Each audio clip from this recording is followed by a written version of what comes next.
Hello बच्चों, question states that range of communication is extended by using transmitter, transducer, processor and last option हमारे पास है repeater. So first हम question में key concept को समझेंगे। Key concept for this question, as we know, जैसे अगर हम सपोज करते हैं तो एक डायग्राम से समझते हैं। मान लीजिए हमारे पास एक ट्रांसमीटर है, ट्रांसमीटर और एक हमारे पास रिसीवर है। अगर हमें किसी सिग्नल को एक लॉन्ग डिस्टेंस के लिए हमें सिग्नल को ट्रांसमिट करना है लॉन्ग डिस्टेंस के लिए, but signal will not transmit because it will अपनी जो स्ट्रेंथ है वो एक पर्टिकुलर डिस्टेंस के बाद वो खो देगा। तो इसका यही रीज़न है कि हमारे पास जो स्ट्रेंथ है वो ख़त्म हो जाना, that is known as attenuation. Attenuation हमारे पास क्या होता है?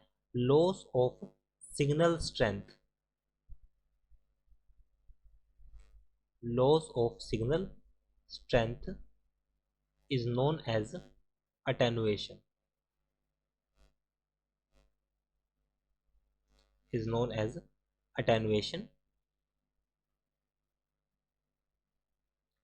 अब इसी स्ट्रेंथ को इंक्रीज करने के लिए और दोबारा से ट्रांसमिट करने के लिए हम एक डिवाइस की जरूरत पड़ती है, that is known as repeater. Repeater हमारे पास क्या होता है? रिपीटर हमारे पास एक ऐसी डिवाइस होती है जिसमें ट्रांसमिट एंड रिसीवर दोनों एक साथ वर्क करते हैं। ट्रांसमिट एंड रिसीवर, सपोज मुझे एक सिग्नल है, ट्रांसमीटर से मुझे बी पॉइंट पर पहुंचाना है, बट कुछ डिस्टेंस कवर करने के बाद सिग्नल अपनी स्ट्रेंथ को लॉस कर देगा। So we will use a repeater here. First it will transmit, first it will receive. ये हमारे पास क्या करेगा? रिसीव करेगा सिग्नल को और फिर वो ट्रांसमिट करेगा बी पॉइंट पर जो उसका रिसेप्शन पॉइंट है। ये हमारे पास ट्रांसमीटर है and it is our main receiver and it is our main transmitter. TX stand for transmitter and this point is receiver.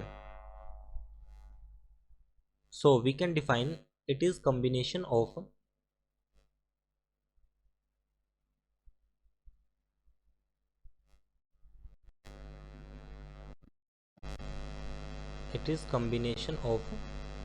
transmitter and receiver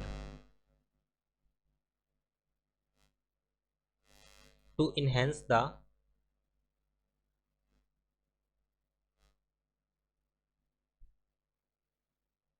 strength of a signal,